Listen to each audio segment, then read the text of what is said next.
Assalamu alaikum. Welcome back to Ayada's Corner. Today we have a very special guest with us, Aesha Mohamed, who is from our community. And in honor of Women's History Month, we wanted to bring a very talented community member who also does work in the art space, as well as a published writer and author. We will get into all of the details of who she is, but first I would love for her to introduce herself. And yeah, welcome to Ayada's Corner. Thank you for having me. Don't be nervous. Okay, where do I start? I never know how to introduce myself. Okay, my name is Aesha, or you could say Aesha. That's another way to pronounce it. I was born in Atlanta, grew up in Minnesota, in Egypt. Yeah, I came out with my first book May 2022, titled Love Letters to Him, which is a book that kind of talks about spirituality and has poetry and prose and affirmations as well. I had my first solo exhibit January of this year, titled A Moon Shall Rise From My Darkness. It's a quote from one of my favorite poets, Mahmoud Darwish, who was a Palestinian poet. And I had a group exhibit just recently too, for the love, which was really nice. Yeah. Booked and busy.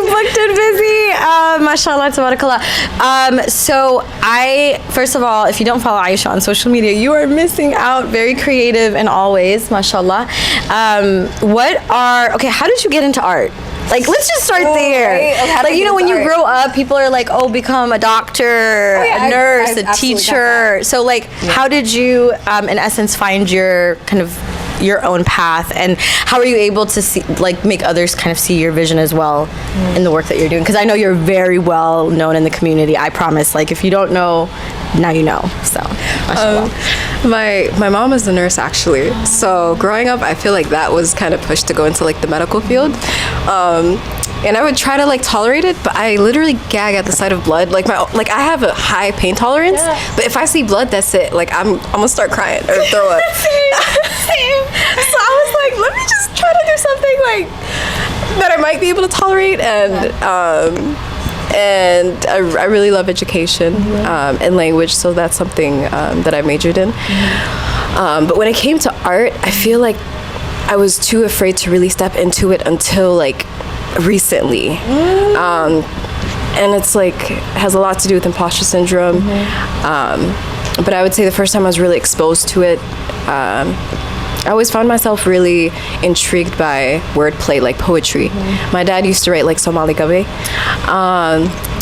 and I was like, yo, this is so beautiful. And then I started to read different poetry in like different languages. I would read Arabic poetry. I would read poetry in Persian. I don't know these. I know Arabic, but I don't know Persian and these other languages. But I would have like the translated works. It was just like very beautiful to me, like how people can gather up. I don't know. You could talk. It looks like you're talking about a leaf, but you're really confessing your love to somebody. But you like do it in a very eloquent, beautiful way, and that was something that was very beautiful to me.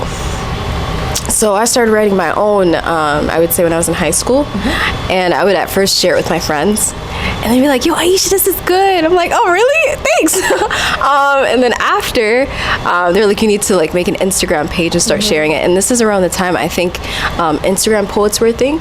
So I made like a page just solely for poetry. It was Aesha Poetry, same name. And it slowly just gathered an audience. And after a while, I just kept getting messages from people saying like, oh, like they would send me like a poem that I posted, and they'd be like, do you have a book that has this poem? And I'm like, no.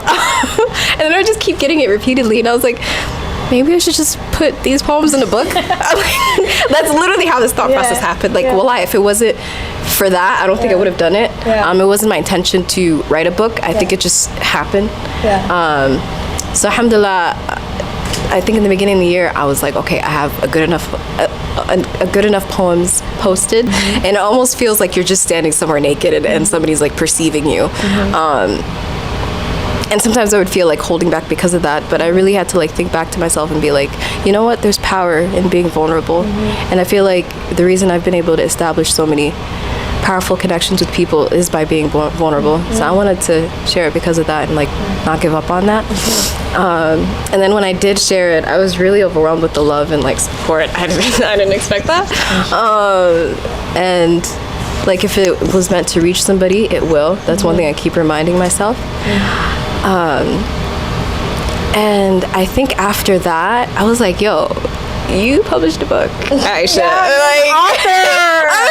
I know that still doesn't like hit me, but I'm like, yeah, I'm an author, I guess. And I was like, why don't you just start sharing your art too? So I started like painting around COVID time. That's when I like tapped into it, but I was like not sharing it at all. I was just like keeping it to myself, to my lonely, and I found myself, for some reason, always painting moons, no matter what emotion I was feeling. I could be happy, distressed, confused, but I'll like paint a moon, and then like whatever emotion I'm feeling, kind of whatever.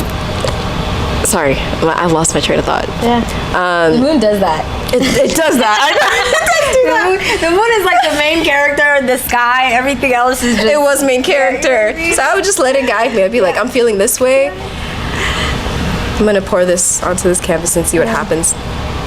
And alhamdulillah, around this time is when I connected with Samal House, and they're amazing. They have a special place in my heart because I feel like they really like saw something in me, and they always pushed me. Like they knew that I loved art, and I wanted to explore different mediums, not just writing.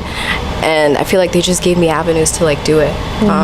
And they pushed me to like, actually, like, this is good. Like, you need to. And I'd be like, oh, okay. Like, I guess somebody likes it. Let's, start sharing it a little more. Not just somebody, girl. Not just somebody. Community members.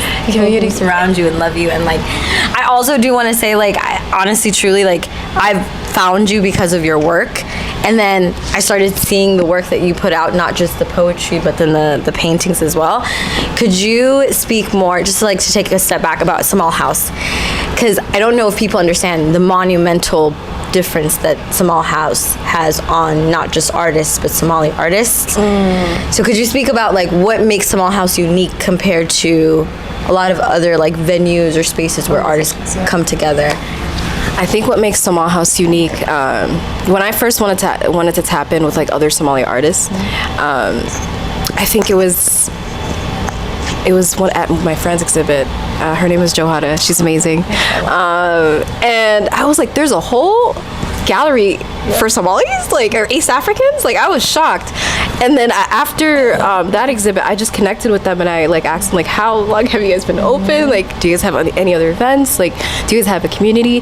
And it was like, yeah, we do. And through that, I was able to connect with like other Somali artists, and I feel like one thing that makes them unique is that they really amplify Somali artists. Like, even if you feel like the work that you have is not that good or whatever, they're like, no, it's amazing, we're putting this out, like somebody needs to see this, it needs to be seen. They make that push, and they're very like encouraging, and that's something that I love about them. They know how to cultivate. I would say that's a good word, cultivate. So there are more people like you. Yes, there's a lot of us. I was gonna say, I'm so intrigued by the love letters to him, because I think spirituality plays a big role in how you look at the world. So how does that, I guess, has art gotten you closer to your faith, or has your faith gotten you closer to art? Ooh, I like that question. Wait, I need to hear it again. So has your faith gotten you closer to art, or has art gotten you closer to your faith? Like, what was the catalyst for you? Because I think for you to even write poetry, but also like that, there's a love that you're pouring in that just, I don't think I've ever seen anything like it. I've never met anyone. No, and I'm not even joking. I'm not fangirling right now, but I am. I've never met anyone who's been able to take an expressive avenue in spirituality. I've never, like that. It is a beautiful thing. It is a unique thing, and I'd love for you to just kind of share what happened first. Was it you got closer to your faith and then art happened, or is it art has always been a talent and your faith is a vessel for you to, like, you know what I mean? Or vice versa. Like, how you, and it might just be both, honestly. No, first of all, I love that question. That question within itself just needs its own, like, category. Headline. Yeah, headline. No, literally. I would say when I was writing a lot of my pieces, it was a way for me to hold on to my faith. Usually when I would write a lot of it when I was struggling with my faith, actually. It wasn't when I was like at a good place with my faith. And writing these pieces, it's almost like a dialogue that I'm having with Ilahi. Was kind of a way to give my own self hope, because I wasn't comfortable enough to like talk about it with people just yet. And it was also my outlet, I would say. So I would say my faith was also a vessel. And art kind of helped me express that too. So I would say yes for both of them. Yes for both. Okay, yeah. So, let me make sure I'm holding this right. So your love letters to him was basically your letters to Allah, in which you decided to share, and as a result, you've been able to kind of demonstrate all of your multifaceted ways of art, or expressive art, because poetry is art.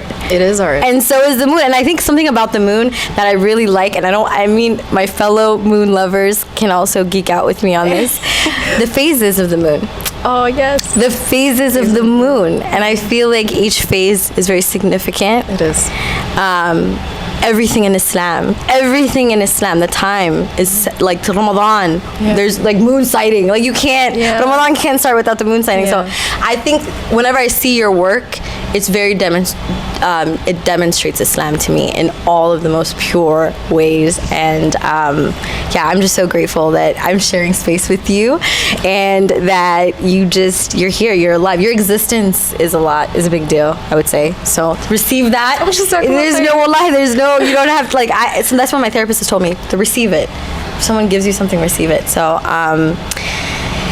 I usually, with these segments, we bring people on, and because it's Women's History Month, I want to go back to a comment you said about imposter syndrome. Because let's talk about it. She's still there. Yep, she's still there. She's always there. Will she ever go away? No. We will never know. But like, I don't think so. How are you able to continue to thrive with imposter syndrome, like still in the equation? Because like you're an author, and you still haven't realized you're an author. Like there were moments in the video where you're like, wait, yeah, I'm an author. So it's like, you know what I mean? Like, at what point do you realize, like, I'm that girl? Like, I know you know you're that girl too. I know. Is it like more like, no, for real? Is it, because I do think it's because of Women's History Month, we want women to claim it, own it. And I think your art is something that is a talent. Like you were given, and you were gifted by God, by Allah, and you're just now like, again, your career path is not traditional. It's not conventional. You're just like, people started being drawn to you, and because of that, you were able to publish your work, and now you're doing exhibits, and you're doing the residence with Samal House. So, imposter syndrome. How do you do it? How does Aesha? How do you deal with it? The way I deal with it is like I almost have to treat. So say I have like a project that needs to get done in like the next 2-3 months. Throughout that project, if I'm like in my head, nothing is getting done. Because I'm like, well, Aesha, who do you think you are? What are you doing? So I have to see in a sense of like almost, when you're doing chores, you don't like think about, can I do this? You're like, I have to. So I'm just like, I have like steps down for me, how to reach the end goal, and I just try to tick it off until I do. Yep. And then at the end of it, when everything's done, that's when I usually freak out. But it's like everything's already done, so I'm like, at least I can freak out now. Yeah. Now I can just bask in the outcome. Yeah. So you're more focused on the process and the journey more than you are the end goal. Yeah. Of like, oh, I want this to be super successul, because I think it gets in your head when you're just like, oh, it has to be XYZ. And it can be crippling too. Yeah. First of all, let's talk about that. Oh my God. Like, also, what happens when your plans don't work out? I do something else. You do something else? You pivot? Yeah. That's fair. I think it's a part of life. Like sometimes you really want something to work out and it doesn't. Yeah. And I feel like when something doesn't work out, like it's always replaced with something better. Yeah. I'm just like, this is an avenue for something else that could be better for you, so don't let it bother you too much. Trust the process. Tawakkul. Tawakkul ala Allah, yes. I was going to ask you, if you had a conversation with a younger Aesha before Aesha became an artist, what would you tell her?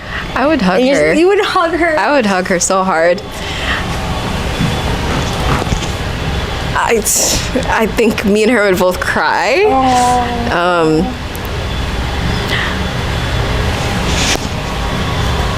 I would tell her that it's okay, that she doesn't know what she's doing. She'll know soon. Wow. I think it would be a very long hug. I don't think it would be hard for me to like converse. I think I would just embrace her for a while. Yeah. Oh, that's so genuine. Oh, mashallah, mashallah. She's so lucky because the woman she's going to become is like quite literally an amazing human being. So, Allahumma barik. So, like, first of all, vulnerability. People stigmatize that, and you said that your superpower is that. So, like, speak more. Like how do you normalize it, especially in a world where it's like, you know what I mean? Having those like uncomfortable conversations in like random settings. Like, I'll just go up to strangers sometimes and ask them some random question. They're like, but they're like, I like this question. I'm like, okay, cool. Like, so I'm not that weird, you know? And also, I love having conversations with people and like hearing people's different perspectives and like how they view life. I think one question I like to ask people is like, what was the moment that you felt splashes of love? And it's like, some people aren't comfortable answering that question if they're not like close to you. But it's nice when people are comfortable enough to like answer it, because it's like, that's beautiful. I always get different answers. Somebody might talk about a lover, somebody might talk about a stranger that gave them comfort, somebody might talk about learning to like love themselves, finally accept themselves. So it's a really beautiful question that I feel like opens that door of vulnerability without them realizing it. Yeah. So I just throw it in there. Yeah. Oh, I love that. So wait, like, do you do this exercise when you're just like, I want to break the ice, or are you in line in Chipotle and you want to kill time? Like, when do you deploy these mechanisms? I would say like when I'm like in group gatherings. Socials. Yeah, socials, or maybe if I'm in a line, it's like getting too long, and like the person's friend, we're just like making eye contact, I'm like, hey, and they're like, hey. Okay, so how was your day? You got a dog? You got a cat? I don't know. Oh man, I love that. I was gonna say also, I realized way later in life that people guard themselves. They guard their souls from the world. Like, they just guard themselves, and vulnerability is like that entrance into that person's like innermost emotions and thoughts. So the fact that you said that was your superpower just means that you're walking this earth like with your heart on your sleeve, and that is not in any way, shape, or form an easy task for people to even get to that point. So I mean, I could go on and on with questions, but I know it's Women's History Month, is there a special woman in your life, or women, plural? Because women, there's a lot of amazing women, but like, are there women that come to mind that for you have been the backbone of who you are today? The first person that comes to mind is my mom. I should have said that. Oh, sorry. The first person that comes to mind is my mom. Two of my paintings that I don't know if I've shared both of them, but there's two pieces that I did on her. One is called Hoya's Dua, and the other one's called Hoya's Pain. And I feel like I love my mom so much. We've been through a lot together, and I feel like I've learned a lot from her. With Hoya's Dua, it was more of like me talking about how Hoya exposing me to like faith and spirituality kind of helped me. Whereas the second one, it was more so Hoya masking her pain for so long, and like me trying to understand why, and just like give her the space to just be like, Hoya, like, you can be yourself around me. You don't have to pretend to be strong and resilient all the time, because that's not real, you know? Yeah, definitely my mom. I know it's cliche, but my mom. No, it's not. It's not cliche. Your mom is a big inspiration. Even if you have two pieces of her, that's a big deal. Yeah. Also, was she the first person that like you showed it to, like to get feedback, or was it like you showed it to her at the end when it was finished? My Hoya's Dua? Yeah. Yeah. Okay. Always pain? No. I don't know how you That's feel. I fair. was like, let me wait after. I feel like she'd be like, That's fair. That's fair. say. That's fair. Yeah. To close us out, do you have any parting words? Because we still have, I think it's like March 21st, and Ramadan is in like a day and a half, so Ramadan Mubarak for those Ramadan watching. Any words for women, young girls, anyone watching this as it relates to like them navigating their lives, to find their voices, to find their passion, to find, I guess, their calling. I know that sounds cliche, but like everyone has a calling. Everyone, God put something in everybody, and they have to find it in like a puzzle in their life. So like what are some like final remarks or words that you would leave for women in honor of Women's History Month? I would say trust yourself, because I feel like sometimes we doubt ourselves more than we trust ourselves. Whatever your intuition kind of guides you to, there's a reason why it is. So just nurture that and protect it. I think that's it. And Ramadan Mubarak. I pray Ramadan goes well and beautiful for all of you, and happy Women's History Month. Yes, I mean. And yeah, follow the intuitive voice. That's a gift. That's a gift that you were given as a woman.